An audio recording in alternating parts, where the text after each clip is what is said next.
Couple of quick hits, if I could, Yeah. on your time as mayor. Developing a thick skin, living under a microscope. You know, those are things that are the last 2 years you've experienced, and easy to handle, hard to handle. It's definitely not easy to handle. You know, I mean, I'm off of Facebook because I find that just to be a very toxic space.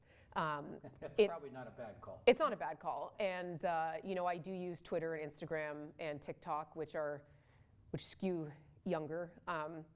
And you know, Facebook can be good for getting stuff out, but you know, then you get into the problem of people never actually read the articles, and they just see the headlines and they know everything about it, right? So, you know, and my assistant helps me with a lot of the social media stuff too, because it is just, you can't, you know, as much as it does bother me, you know, you try not to let it, because there are always going to be people that just hate you. It doesn't matter what you do. The haters hate. Haters gonna hate, right? But it is frustrating when there's so much inaccuracy to things, but you just, I don't have the time or energy to go and like individually correct people on it. What do you enjoy the most about the job? That's a good question. So, you know, I mentioned earlier in the show, I used to really enjoy when we had students coming in and talking to them. I mean, one of the things that I always enjoyed was that I haven't done in a while, which at first was nice because I had weekends and evenings to myself, was the events and talking to people and getting that feedback.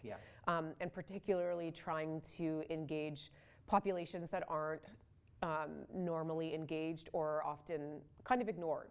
You know, low-income folks, you know, marginalized folks, young people. You know, I do enjoy that, and I really enjoy the work that I do through the Eastern Ontario Leadership Council and the Eastern Ontario Mayor's Caucus, because as I've said on the show before, you know, we're going through this pandemic, but we're not alone. We're going through these changes as a community with growth happening with, you know, the housing issues and opioid issues, but we're not alone. There's other communities experiencing very similar things, and so learning from, you know, my colleague Brian Patterson in Kingston and Bernadette Clement in Cornwall, it's good to be able, it's also kind of a support group sometimes to say, how are we dealing with this? Because we don't need to reinvent the wheel in Peterborough. There are communities that have tried things that work and have tried things that don't. So I'm always open to trying to learn more. Okay, it's a little early. We won't ask you what your plans are for in 2 years, but I know you're going to tell us first. So. I will, absolutely, absolutely.